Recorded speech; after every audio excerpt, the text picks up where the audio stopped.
kita membuat kebijakan yang merugikan, kemudian tidak menggunakan ilmu pengetahuan, eksekusinya tidak mengikuti ketentuan, ya otomatis nggak akan tahan lama. Kan publik sekarang itu cepat sekali di dalam merespon. Kita kenal Anies yang kampiun tata kata. Air banjir jadi parkir air, pohon ditebang untuk disehatkan. Korupsi jadi kelebihan bayar. Sampai APBD yang kelebihan bayar, dan seterusnya. Tergantung apa yang diniatkannya. Itu kriteria yang saya pakai. Saya yakin hal yang baik dan masuk akal, dirasakan manfaatnya, ya tentu akan berkelanjutan. Publik nanti yang menilai. Kenapa saya tidak suka Pak Anies dan saya berkomitmen untuk menjaga supaya Pak Anies nggak jadi presiden? Yaitu satu, dia berafiliasi dengan kelompok yang tidak toleran terhadap perbedaan. Yang kedua, dia tidak mempunyai kemampuan manajerial yang bagus. Dia nggak bisa ngurus negara.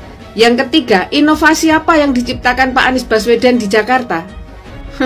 Terlalu banyak hal dirinya Pak Anies yang layak untuk tidak disukai. Saya balik, orang yang nggak pintar yang suka Pak Anies. Saya pernah diadili di satu tempat gara-gara mengkritik Pak Anies.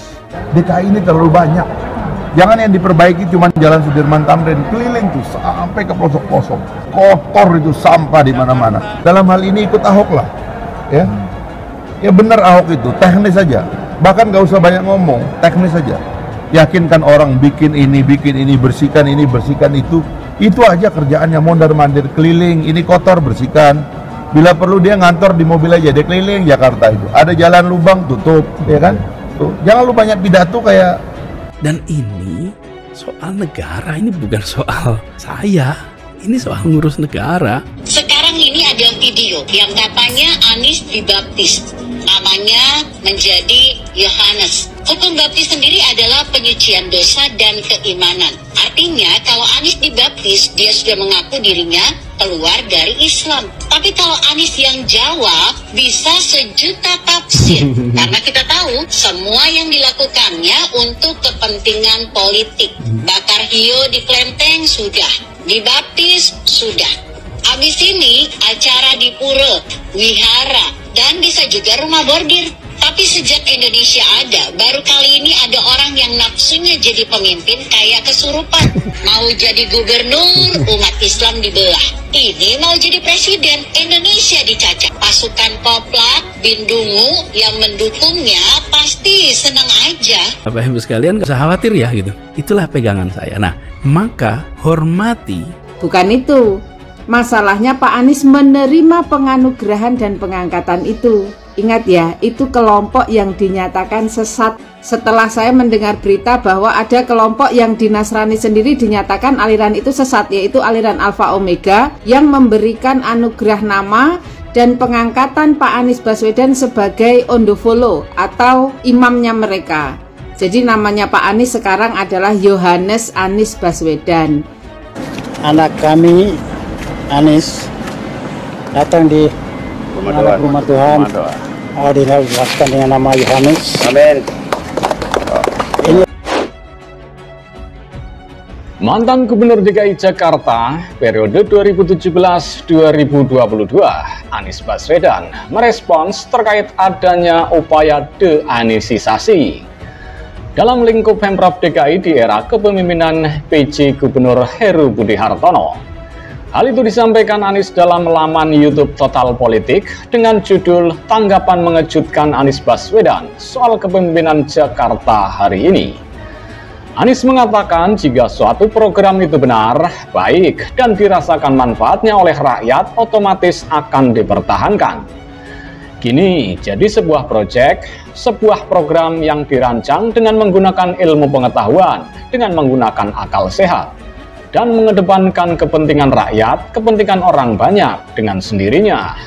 Dia akan dipertahankan oleh semuanya, kata Anies dalam YouTube Total Politik pada Senin 9 Januari 2023. Sesuatu yang harus dipertahankan pakai otot, itu biasanya berlawanan dengan itu. Itu harus pakai kekuasaan, itu saya harus paksakan supaya dipertahankan. Tapi jika sesuatu itu benar, baik dan dirasakan manfaatnya, otomatis akan dipertahankan ramai-ramai, sambungnya.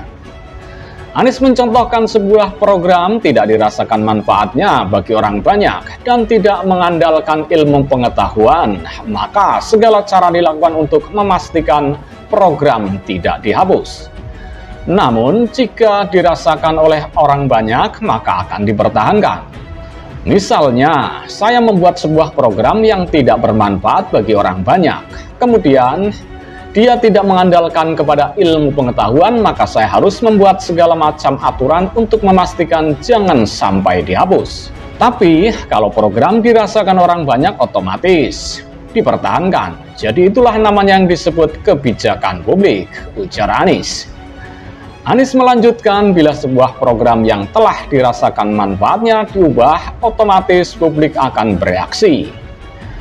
Kita ini harus membuat kebijakan-kebijakan publik yang dirasakan oleh publik, yang dengan sendirinya publik akan mempertahankan otomatis, dan itu bila diubah yang bereaksi ya publik juga, tuturnya.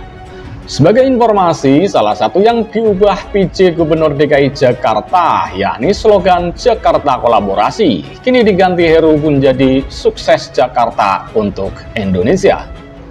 Sementara itu, anggota Komisi B Bidang Perekonomian DPRD DKI Jakarta, Gilbert Simanjuntak, buka suara soal masalah Formula E yang dinilainya tak kunjung usai meskipun Gubernur Jakarta sudah berganti.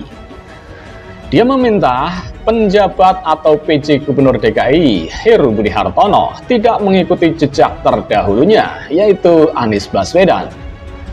Anies Baswedan sebaiknya tidak dicontoh oleh Heru Budi Hartono hingga selesai masa jabatannya Anies. Persoalan Formula E ini tidak kunjung selesai, kata dia dalam keterangan tertulis pada Senin 9 Januari 2023. Masalah yang dimaksud Gilbert seputar audit penyelenggaraan Formula E Jakarta 2022. Dengan mengatakan PT Jakarta Propertindo atau Jack Pro selaku penyelenggara Jakarta E-Prix berkali-kali berjanji akan memberikan hasil audit. Tak hanya itu, Jack Pro juga meyakini Formula E bakal mendatangkan keuntungan sehingga tetap menggelar balap di musim berikutnya. Akan tetapi, Gilbert menuturkan hingga kini Jack Pro tidak juga membuka hasil audit, tapi justru melanjutkan balap pada 2023 dan 2024. Menurut dia, keputusan ini menimbulkan kesan kebobrokan manajemen Pemprov DKI masih akan berlanjut hingga beberapa tahun. Dampak kebijakan Anies, ujar dia, politikus PDIP ini meminta Jack Pro sebaiknya memberikan hasil audit Formula E. BUMD DKI itu tak bisa menjadikan proses audit Badan Pemeriksaan Keuangan atau BPK Jakarta sebagai dalih untuk urung menggandeng kantor akuntan publik atau KAP. Gilbert kembali menyinggung bahwa Heru Budi harus memberi contoh ihwal keterbukaan pengelolaan uang rakyat. Kegagalan memberikan hasil audit secara terbuka ke publik bukan hanya tanggung jawab Jack Pro semata-mata, tetapi tanggung jawab Pemprov DKI, dalam hal ini gubernur yang sedang menjabat, jelas dia. Jack Pro sendiri siap balap Formula E Jakarta 2023. Sebelumnya berdasarkan kalender balap musim ke-9 yang dirilis Formula E Operation atau FEO, Jakarta E-Prix bakal dihelat 2 kali tahun ini. Tanggal yang sudah diunggah di situs formulae.com adalah 3–4 Juli 2023. Vice President Corporate Security Jack Pro, Syahrial Syarif menyatakan penyelenggaraan Jakarta E-Prix 2023 kini telah memasuki tahap persiapan. Manajemen Jack Pro terus berkoordinasi dengan FEO selaku penyelenggara global balap mobil listrik. Dia menambahkan susunan kepanitiaan Formula E 2023 juga telah memasuki tahap akhir dan segera diumumkan kepada masyarakat. Beberapa persiapan tahap awal telah dilakukan sejak akhir 2022. Jack Pro ingin memastikan seluruh aspek pendukung penyelenggaraan balap mobil listrik internasional itu mulai diterapkan kebutuhannya. Heru Budi telah menyerahkan urusan Formula E kepada Jack Pro.